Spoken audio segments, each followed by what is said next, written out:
नमस्कार शेतकरी मित्रांनो आणि बंधूंनो, गेल्या 2 दिवसापासून मला सातत्याने शेतकरी वर्गामधून विचारणा होते की सर, धूळ पेर केली तर चालेल का? मराठवाड्यात, मध्य महाराष्ट्र, विदर्भात पाऊस केव्हा होईल पेरणीयोग्य? अशा पद्धतीचे फोन करून मला सातत्याने विचारणा केली जाते. सर्वांच्या प्रश्नाला उत्तर देणे हे थोडंसं अवघड होते, म्हणून हा एक छोटासा व्हिडिओ मी आपणासमोर टाकत आहे. मित्रांनो, आपण 3 मे 2024 स्पष्ट केलं होतं की मेच्या 25 तारखेपासून राज्यामध्ये पूर्वमोसमी पावसाच्या हालचालीला वेग येईल.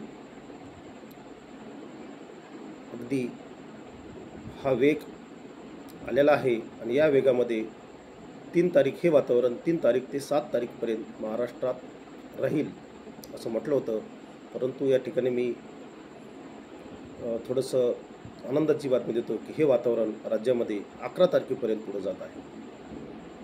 सध्या राज्याच्या ठिकठिकाणी पूर्वमोसमी हा पाऊस होत आहे. हा पाऊस सरळदूर नसून हा त्या विभागापुरता मर्यादित आहे. त्यामुळे पेरणीचं धाडस शेतकऱ्यांनी करावं का नाही करावं हा महत्त्वाचा विषय आणि शेतकरी गोंधळून गेलेला आहे. म्हणून मी सर्व शेतकऱ्यांना विनंती करतो की त्यांनी पेरणीचा निर्णय आपल्या आर्थिक कुवतीनुसार व आपल्या शेतातील ओलीनुसार घ्यावा. यामध्ये आमच्यापेक्षा शेतकरी राजा हा निश्चित हुशार आहे.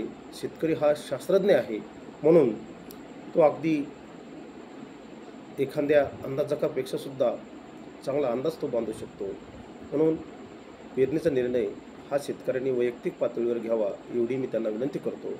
राहिला विषय पावसाचा, आज दक्षिण पश्चिम मोसमी पाऊस हा महाराष्ट्राच्या तळ कोकणात तसेच कोल्हापूर, सोलापूर या भागामध्ये दाखल झालेला आहे आणि अतिशय सोलापूर असेल, धाराशिव असेल, लातूर असेल, नांदेड असेल या भागात ठिकठिकाणी जोरदार पाऊस झालेला आहे. हा पाऊस अद्यापही सर्वदूर नाही. त्यामुळे शेतकऱ्यामध्ये निश्चितच गोंधळाची परिस्थिती निर्माण झालेली आहे. पुरेशी ओल झाल्याशिवाय आपल्या स्थानिक पातळीवर पेरणीचा निर्णय शेतकऱ्यांनी घ्यावा. राहिला विषय या पूर्वमोसमी पावसाचा, हा पूर्वमोसमी पाऊस राज्यामध्ये अंतर्गत भागात दिनांक 11 जूनपर्यंत चांगला पडत राहणार आहे आणि 11 जून ते 18 जूनपर्यंत राज्यामध्ये परत एकदा पावसात उघाड होणार आहे. मराठवाड्यात मान्सून हा 12 तारखेला दाखल होत आहे, परंतु त्यासोबत पाऊस राहणार नाही. मान्सूनची वारे महाराष्ट्रात येतील, पण त्या कालखंडात मराठवाड्यात त्याच्यामध्ये पावसामध्ये खंड पडेल. 18 तारखेनंतर आपण पूर्वी सांगितलं होतं की 15 तारीख ते 20 तारीख या दरम्यान महाराष्ट्रामध्ये पेरणीयोग्य पाऊस होईल.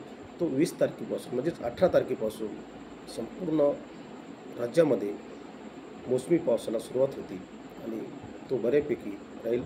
राज्यामध्ये 18च्या नंतर पेरणीच्या कामांना वेग येईल. धन्यवाद.